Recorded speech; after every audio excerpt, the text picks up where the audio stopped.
All right, guys, Alex Shield here, Jiu Jitsu black belt here, Bangtao Muay Thai and BJJ, and we're going to give a little commentary on this live roll. So here I got quite a big guy going against, so it's a little bit different strategy than going with people closer to my size. I prefer to start in the feet just because I don't want to start in bottom. I might let him wrestle.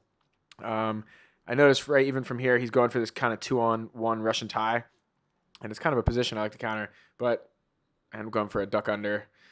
Trying to get him down. He's too big, so I decided just to kind of bump him to the front, just get him to his hip. Yeah, now once I got him down, I really want to try to maintain control as much as I can. I don't want him to get back up. So really tight with this body lock, trying to expose the back, looking for the back straight away, looking for the hooks. Anytime I go with really anybody, but especially a big guy, back is really where I'm trying to get to. But he was quite good as well. He's quite technical at escaping, so I decided to just abandon it. Keep the top position. Yeah, he had a good little tripod sweep here. Big guys are really good with that, long legs, but instead of just going to my butt, I decided to just stand back up and wrestle again. I kind of realized here as he was trying to snap me down, he was going to wrestle. So I realized as he reached my head, it was a good time to go for the duck under again, but I lost control again. He was quite hard to control, so sometimes I'll give up that 2-on-1 because people do stuff like that. I don't mind when people do that 2-on-1 Russian tie. He kind of did like a half-assed, like he was going to roll me or something. I kind of expected it, and I was able to just time it, end up on top. Yeah, I also know once he gets his knee inside, starts to put in a De La Hiva, it's going to be hard to keep pressure. So trying to clear that De La Hiva hook straight away and just trying to keep pressure on him and pass, don't stop. Yeah, don't let the big guy get moving. Then right here, a big thing I like to do is I take my hand and I go to north-south. You can't see my right hand, but my right hand's on the mat. I switch it now. And trying to move more to a north-south is a little bit safer position for me rather than just side control. As you see my right hand on the mat, I continue to circle.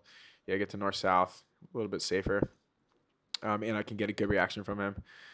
But he does a good job. He was quite big. And as he went up, I went for this Darce. This is really good control when people are getting up.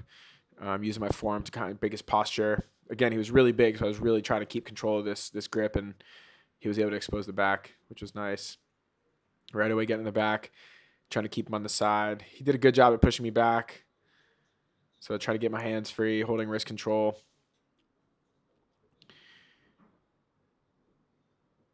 And then try and, yep, was able to get the arm in and get the finish. So back again, yeah, especially when I go with bigger people, I'm never going to put myself on my back, so I always stand up. People think it's scary to wrestle with bigger people, but depending on the person, I'd rather stand up with them. Yeah, here just trying to have good, heavy collar tie, kind of let him shoot for my leg. I knew that I can get his neck. I do this quite often. And then that's always a good way to get a big guy down is grab their neck and finish with the guillotine, front them out. And again, back to the feet. A lot of people just sit down and let the other guy get on top, but pretty rare that I do that. I like to just stand up, get in their face, heavy collar ties. I knew he was going for that again. I knew he was going to try. If you see I try to do a duck under again, sometimes I can bait guys to do that. They just reach for my head and I can hit a nice duck under. Here, he's trying to snap. He did a good job getting my leg. I do like to practice this position. You see him here going for the neck again. Jump up for the neck, able to pull him down and finish with the guillotine again. Yeah, so that's why I don't mind being on my feet. I don't mind when people wrestle me. I like counter wrestling and counter attacking. So even if he's bigger than me, I feel fairly confident.